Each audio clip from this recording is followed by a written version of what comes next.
Okay guys, so today I have an unboxing for you. This is an unboxing of the Rantopad MXX mechanical gaming keyboard.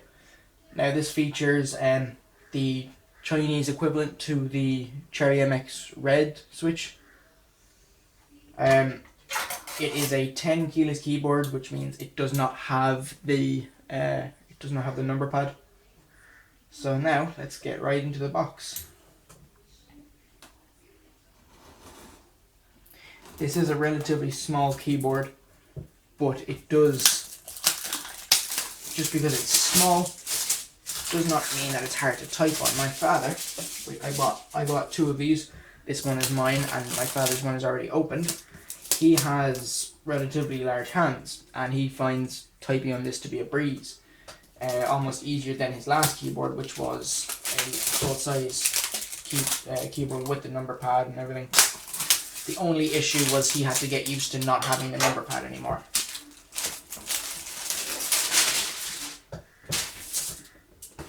There you go.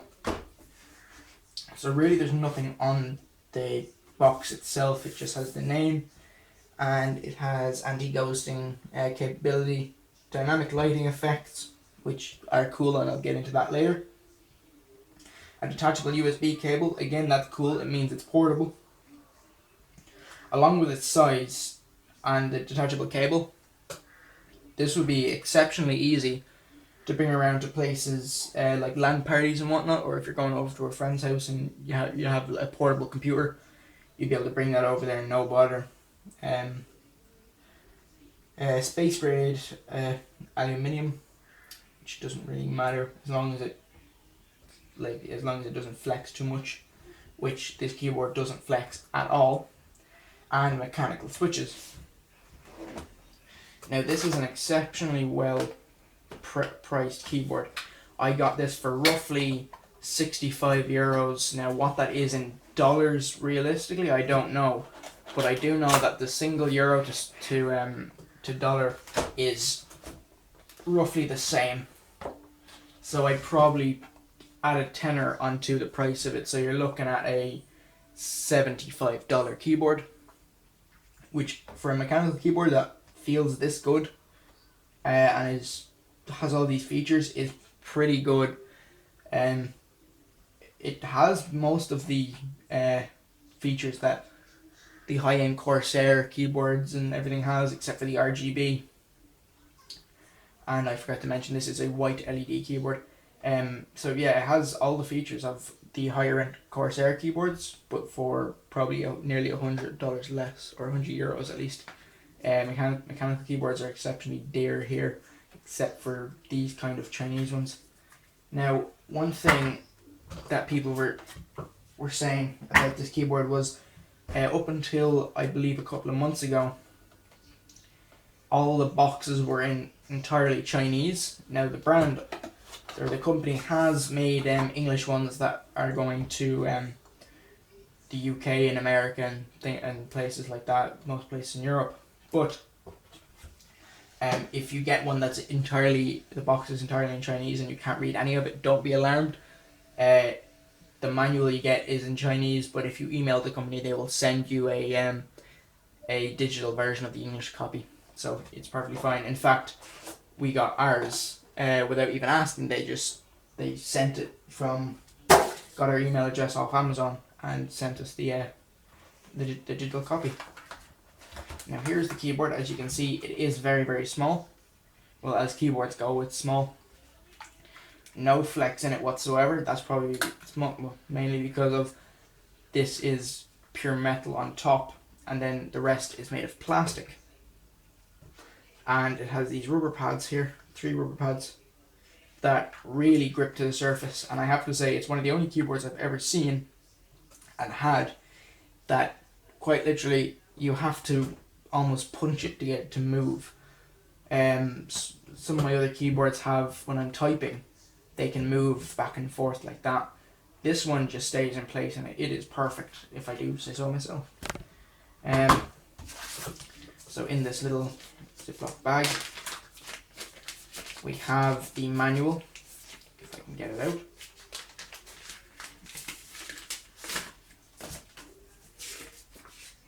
you can see, entirely in Chinese.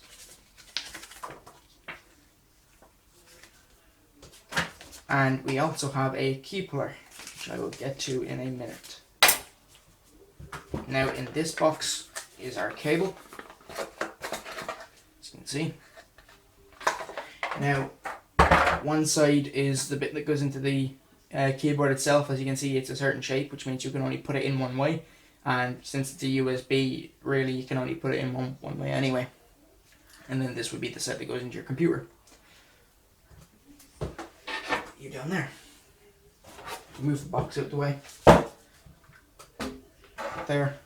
Now I will pull on the keys, and you will be able to see the MX Red, or not the MX Red, but the red key switch there.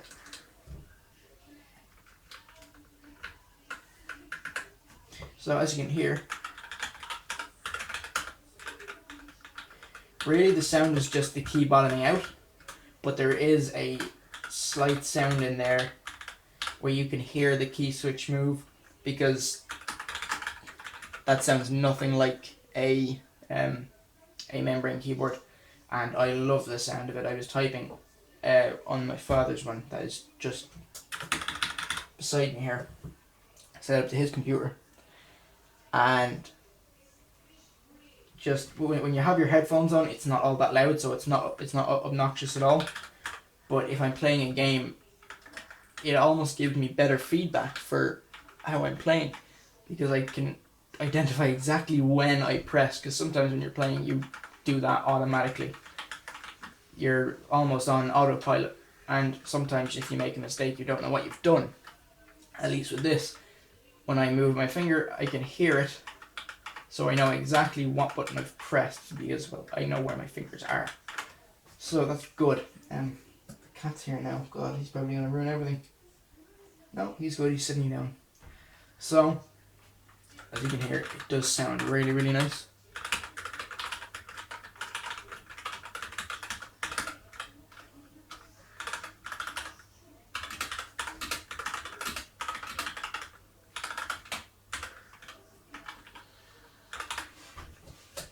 There you go. And getting onto this USB cable, if you see here, there's the USB socket. All you do is push it in and you're away. It doesn't even seem like it's detachable until you actually pull it out. So I've just turned the computer on. It's going to be loud because the computer is basically right behind the camera, and all those fans are hooked up by Molex, so it is going to be a bit loud. It's not noticeable in my other videos because I'm usually over that direction, right in the corner. But as you can see, here is one of the lighting features. Function, page up. That's on entirely. Function, page up again. This is cool. This is different than the most of the other features on other keyboards. I've never seen this. When you press a key, it and some of the keys around it either dim or turn off entirely, which is kind of cool, but I can imagine that getting exceptionally annoying when it comes to trying to type and whatnot. This is when you press a key, it lights up.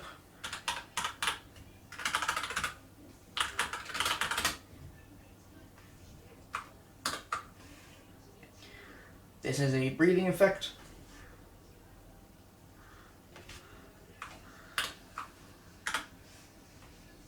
And here we have the ripple, which looks really, really good.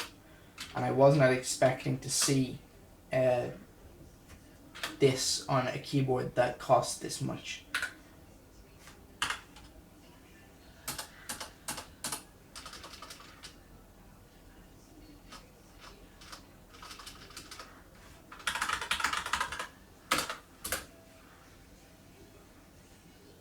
Kept putting in the password. What I just typed there was the password to the computer. I'll probably have to take that out though. So yeah, so now if I go back again, and now we have this, which is like a ripple effect, but it isn't corresponding to your typing. It's just going back and forth. Now obviously this is what you'd be using normally, because otherwise it would be quite distracting, and those functions really aren't usable, but it's kind of cool just if you're ever showing off your setup, having that going can look really, really cool. Alright, so if I hit function L, it controls the LED of the logo here. This is a breathing effect that's on normally, and then so there's two options, full on or breathing. I like the full on option.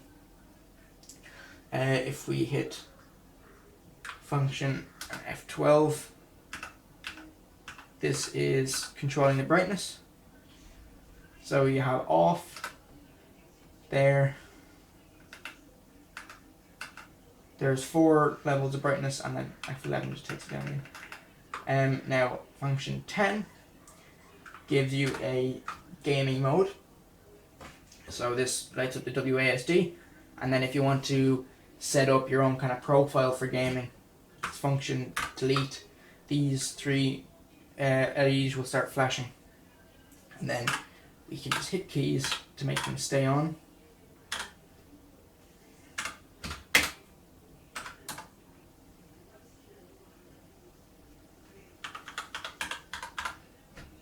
There we go. So if we want that for gaming, and Z for some games that's prone, we can have that. Now you could just go across the keyboard and have everything up, but then what's the point in even having the gaming option when you could just leave it on normally? Now you want to hit function and delete afterwards, and that keeps them all on. There we go. Now with our other keyboard, just speaking about the LEDs again, on our other keyboard it seems to be alright on this one. But on our other one, the LED behind the K is not working. Luckily on this one it seems to be perfectly fine. Yeah, the LED's on anyway, so that's good. It's not an issue with the entire line of it, so it was just an isolated incident. Really, it's not an issue because the one LED that's off, really you know it's K. So when you're typing, you just look for the LED that isn't on, and it doesn't help, but it's not really a hindrance at all. Of course, when you're looking at the keyboard, your eye goes straight to the one that isn't on, even though everything else is really bright. That's just not on. You think it'd be the other way around. Everything else would catch your eye, but no. It kind of taunts you, subconsciously. You can't help but like feel the pain of that not being on. So, I will open up WordPad and oh, cat's behind me. I will open up WordPad and type a sentence and see how good it feels to type. So I'm going to type, "Hello, my name is Samuel McCarthy," which that is my full name. And excuse the noise in the background. The cat's playing with the blinds. I don't even ask.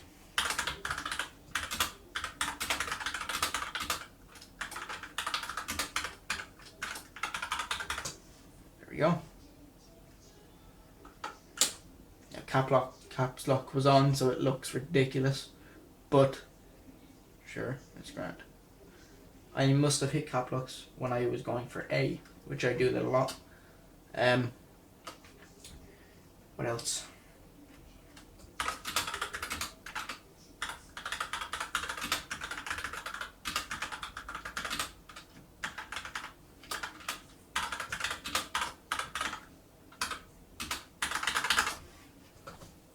I run a YouTube channel called Sam's Tech Tips. There we go. So it feels really good to type on, and this is my first experience with a actual mechanical keyboard. I think the one I have on my desk at the moment is a mechanical feeling one, when really that's just a fancy name for a membrane keyboard so that they can charge more. I find it doesn't feel anywhere near as good to type on my other one as it does in this one. Really, the way people explain how mechanical keyboards feel, it's not that noticeable. You can't really feel any feedback until you start typing really quickly, and then you'll notice you almost know where the keys are a little bit better. It's hard to explain. I can type better on this than I can on my other keyboard. Maybe it's how, like, the spacing between the keys. I don't know, but I could tell you one thing: it is definitely easier to type on this. It's strange. It definitely improves your typing experience, and that is one thing I was not expecting, and I'm very happy that it did work like that. And God, here he comes. Come on, get it over with. Move across the camera already. Good boy. So, also with the function key, if you hit F9, it turns into gaming mode, which means the Windows key does nothing. And also we have kind of keys for play, pause, rewind, fast forward. That would be, yeah, that's File Explorer there. So function and F5 brings up the File Explorer. Excuse me. Function F4 is audio up, function F3 is audio down, function F2 is mute, and function F1 is calculator. That's really handy to know, actually. I didn't know that you could do that, but that's handy for me when I'm pricing up parts. So that's really going to be it for this video. Don't forget to like and subscribe, and I will see you guys in the next video. Goodbye.